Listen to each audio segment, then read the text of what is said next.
태아의 장기는 순서에 따라 발생하고 배아기를 지나 계속 성장합니다. 그런데 배아기는 장기의 90% 이상이 발생하는 시기, 따라서 이 과정이 제대로 이루어지지 않으면 기형의 위험도 커지게 됩니다.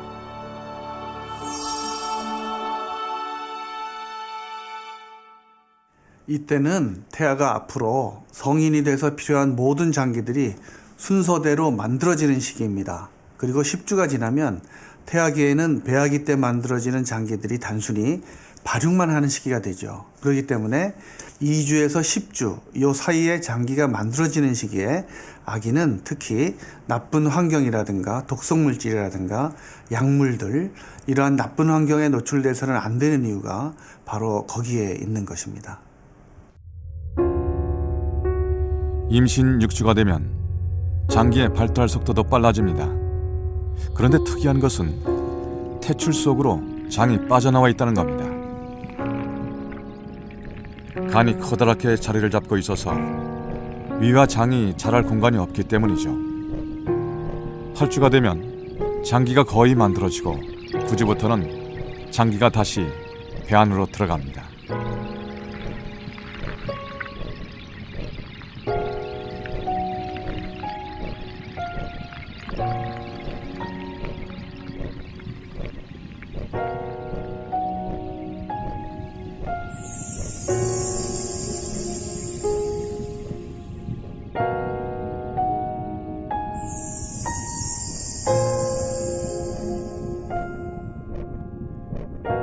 십 12주가 되면 성인의 위치와 같은 곳에 자리를 잡게 됩니다.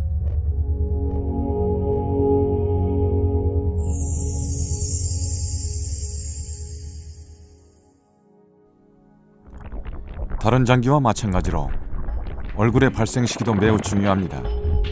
특히 임신 6주부터 9주까지는 아기의 입천장이 만들어지는 때입니다.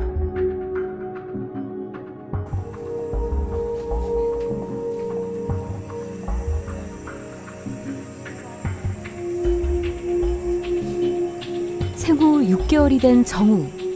지금 막 큰 수술을 끝냈습니다. 엄마는 미안한 마음과 안타까움에 한순간도 아기의 얼굴에서 눈을 뗄 수가 없습니다.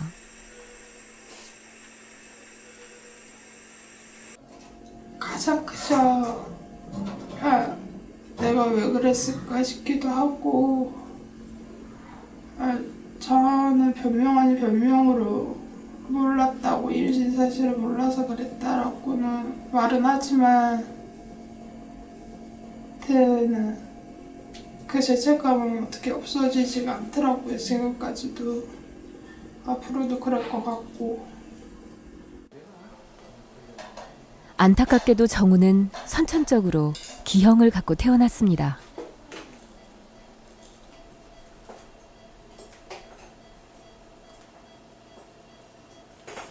제가 두 가지 수술을 했습니다. 횡격막에 날 때부터 구멍이 있어서, 지금 오른쪽에 구멍이 있어서 간이 올라와 있어요.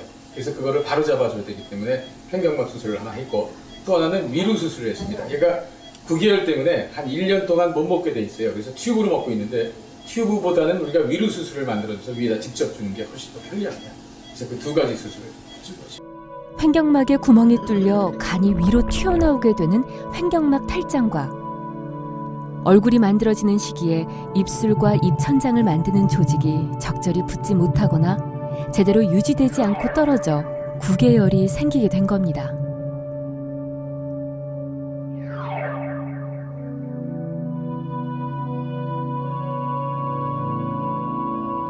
그대로 둘 경우 근육이나 연골, 뼈의 전체적인 변형이 일어나며 나중에는 코와 치아, 위턱의 성장에까지 영향을 미치게 됩니다. 횡격막 탈장과 구개열 수술을 함께 받은 정우. 6개월 아기에겐 결코 쉽지 않은 수술. 그래도 정우는 긴 시간을 잘 버텨줬습니다. 그리고 이제 엄만 정우에게 희망과 약속의 말을 조심스레 건넵니다. 부끄럽지 않은 엄마야. 그러니까 자기 또래 친구들한테나 누구한테도 당당하게 부끄럽지 않게 생각하는 그런 엄마는 되고 싶지도 않고, 앞으로 그렇게 부끄럽지 않은 엄마가 되고 싶어요.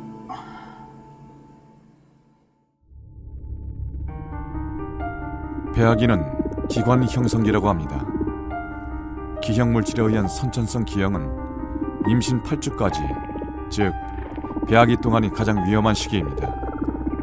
건강한 아이를 출산하기 위해 각별한 주의가 필요한 것도 바로 이 때문입니다.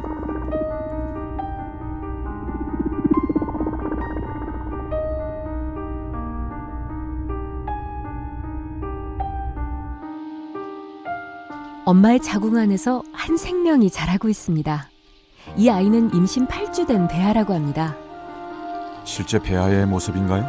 그럼요. 의학용 내시경으로 촬영한 건데요. 자궁 내 태아의 모습을 직접 관찰할 수 있어요. 이제가 8주가 된 배아인데 심장 뛰는 것도 보이고 손과 발, 눈의 윤곽이 제법 뚜렷이 보이네요. 아, 참 신기합니다. 임신을 한 순간부터 자궁 안에서는 놀랍고 기적 같은 일들이 계속되는 거죠.